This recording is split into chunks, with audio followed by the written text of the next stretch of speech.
Hey, we're going to talk about this new bass that I just built the other day.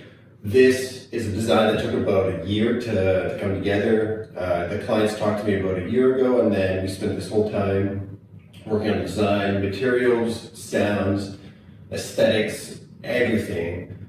I had to move twice in that meantime as well, set up a shop, buy a house, and start a business, so things took a long time to get done. But finally, this bass is done. It doesn't have a name yet, and it has to go up tomorrow, so I have just a short amount of time to play with it and really enjoy it for everything that it is.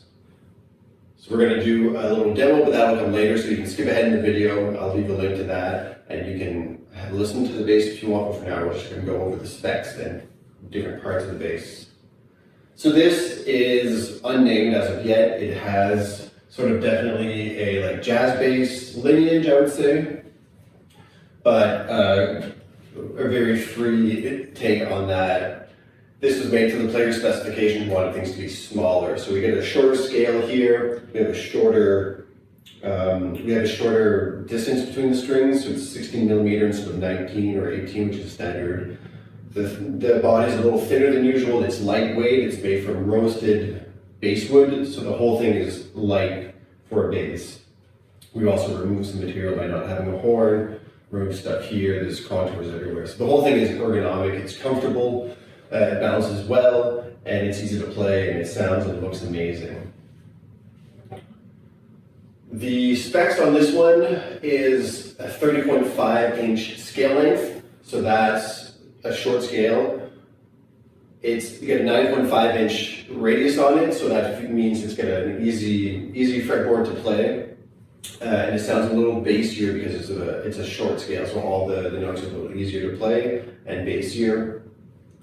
You get places here to place your fingers, so you can play off here, you can play off this. I always like to play off of here for some reason. You can also do it off the pick guard, or you can just freestyle it. You can play with the pick as well if you want. I mean, it's up to you. They're all good. Let's start with the neck here. So the neck has these Gotoh Res-O-Lite tuners. I've never used them before. This is my first time, and they're really great. They're awesome. They're like a quarter of the weight of a standard tuner. I would definitely reuse these ones again. I think they're amazing. They do a great job. They feel great. They're low profile. They hit all the notes perfectly, so they're awesome. 10 out of 10 for those ones. We have a string retainer here, or a string tree. This is sort of a round one like you'd find on a jazz bass. There's a truss rod that runs the length of the body, of course, or the neck, of course. I've got a bone nut here that's low profile. It's the same thickness as my tenors here, so I quite like that. It's easy to work with and predictable, and it works really well here. We have medium-high fret wire, 22 frets. This one is, you can play this one, you can play that one, you can play that one there too, but it's a little hard to play that one. So I kind of hear, but that's 22 frets to the body. We have Pearloid fret markers on the face and smaller ones on the side here. This is a piece of roasted maple that I've used. It's birdseye. It's got a little bit of figure in it, not much. And then the fretboard is birdseye as well, for roasted maple, that's birdseye. And then on the back, I added a piece of red oak to thicken the headstock to get the tuners down a little bit because they're kind of high before. That's countersunk, and that's book matched as well, right down the center seam, so that looks really awesome. This whole neck assembly here was finished with true oil, 4 coats, and then it was buffed out with steel wool, so it feels amazing. It should never move. It's really stiff, really solid, and the 4 strings these are short scale strings, and they're like light, so they're I think 130 pounds total pull on the neck, which is not enormous. So once this one's set, it should be fairly stable forever. This is something the client wanted because they live in Brazil, different community. The client moves a lot, they travel a lot, so they want something that's very stable that you just pick up, play it, and it's ready to go, no questions asked. So that's one of the things we hit with this thing. For the body, we used a piece of roasted basswood. This is 1 3/4 inches thick. And we designed this shape together with all these contours, with all these reliefs. So there's a big belly relief here, there's an arm relief here, there's a cool like angled input jack here that's like a Charbel. And then there's also a neck relief here for easier access up top. There's also hand relief here to get on top as well. This one here is purely visual. I think it looks great, but doesn't really add any sort of like, it's not really ergonomic in any way, it's not because you don't touch it.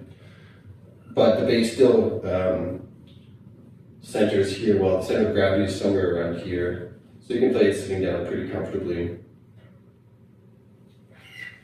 We have roasted maple, roasted basswood, like I said. There's a clear coat, there's a color coat on it, and then some Varathane Nano Defense water-based polyurethane on top of that, and then that was all buffed out with some Minwax finishing paste wax. The pickups are Kent Armstrong lipstick style jazz bass pickups. So they're jazz bass pickups on the inside, but they look like lipsticks. And they're a single bar magnet as well, so because of the thinner string spacing, I wanted to get something with a bar magnet to make sure that we have the pickups are going to pick it up. If it was just a standard jazz bass pickup, the pole pieces might be in the wrong spot, but this is fine, it's perfect. This is a hip shot bridge with a smaller spacing as well. I really like this, it's awesome, it's heavy, it's massive, it helps to counterbalance the whole instrument. Which is also why I have the lighter tuners here, so it's heavier here, so the whole thing would be more comfortable to play because there's no horn or like anything up here to put a strap to. There's volume tone, which is a standard for your jazz bass. There's a .022 capacitor inside of there, and these are all 250 pots, just like a standard jazz bass as well. We have a pure tone output on the back. That sounds awesome. String Ferrules for going through the body. Or otherwise you can load them from the top, which is what I've done here. And then there's 4 stainless steel screws that are number 10 with the countersunk washers in there as well. There's 2 strap pins, one on the bottom here where you would expect it, and then one inside here like a Gibson.